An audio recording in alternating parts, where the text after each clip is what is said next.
he was a Mastiff, and he was Nero, hysterical. I had a cat named Nero. Oh, I love Nero. Julian was weirdly, I love him one. He's got the derpiest little smile. His tail's wagging so hard it's blurred in this picture of him. He was hysterically a sled dog, even though he's a Mastiff with no fur. But he was very strong, and they're like good enough. Good enough.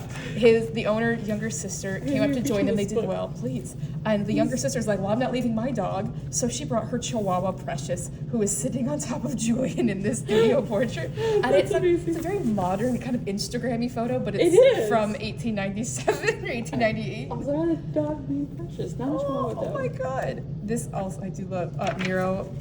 He was, God, look at the size of his paws, the size of her head. Oh my god, he's huge.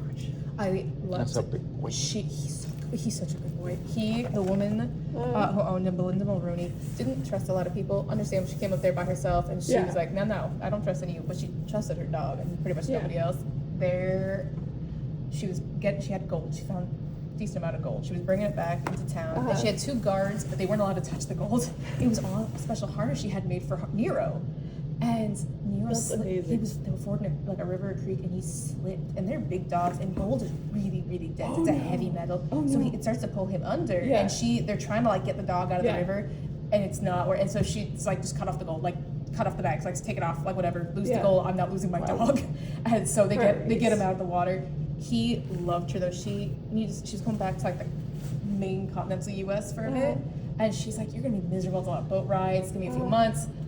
I'm just gonna leave you here with my friend. I'll be back in a few months. And so the friend was trying to hold him back, and she was on the boat, and this dog's like, absolutely not. You're not leaving without me.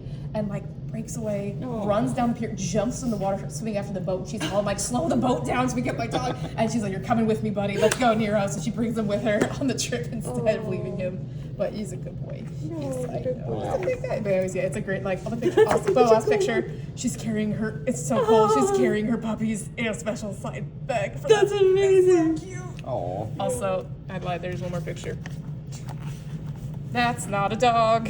What? Is that a bear? Yes, that is a bear. That is people who are bored in the winter, and they're like, no, it's a great idea. We take a adolescent male black bear and put him on a musher's harness. That's a great plan. I'm like, this is what they call snow madness. This is when you've been alone in the snow for too long, and you're like, this is a great idea. Like, no, I'm from Florida. We don't need snow. It's really bad. that's called the sun. The sun.